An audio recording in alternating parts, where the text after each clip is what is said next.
makes sense, you know, when you go back to remembering what your grandmother has said and what your grandfather has said, and you find out these are all characters that you meet every day in your life also. But yeah, there has to be a way of making children or even adults believe or imagine something. I think it's a great thing. It's a great.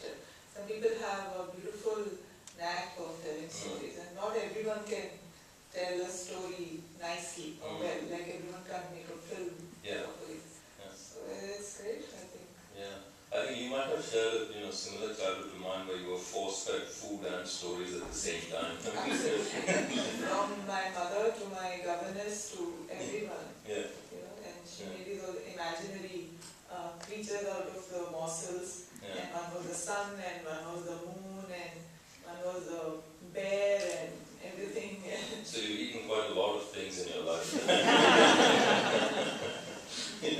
And the moon, there was this old lady sitting in the moon, and she was, spinning a wheel. That's what we were told. And whenever I looked at the moon, I would try to find where the old lady was sitting. And when I grew up, I wanted to just call my grandmother wherever she was. She passed away, and tell her, why did you tell me this nonsense? There's an old lady sitting in the moon. You spent quite a bit of time. Trying to find her. I mean, coming back to that, in a sense, that's the interesting movement you have from childhood to adulthood, and what Pi goes through in your novel. It's this thing of what is real and what is not real, and does it really matter? But isn't it just about the story sometimes?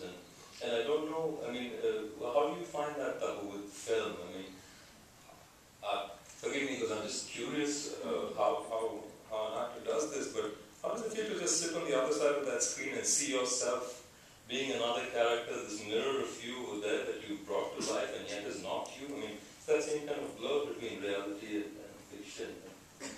Yeah, it's this really intriguing and strange phenomena which I have been myself trying to understand.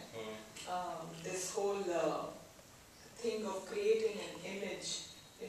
I feel movies, the cinema industry, the film industry is like a small prototype of the entire world, the entire universe, I feel. Because like in philosophy, everything is it's Maya, it's just a dream, it's not real, they say. So it's like that in the movies. What you see is just images and the reality is something else. So it's really hard to just decode this, but as far as it comes to me, making these characters, it feels very funny when I see myself. It still feels funny to you. Especially when I see it after a long time. Like when I saw this lady yesterday in Seattle, I was like, oh, I've done so much work for this movie also.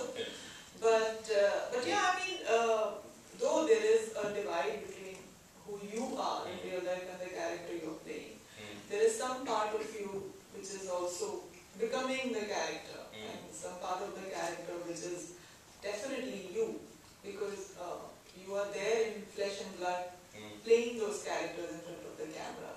So it can't be there can't be such a demarcation. You can't like switch on and switch off.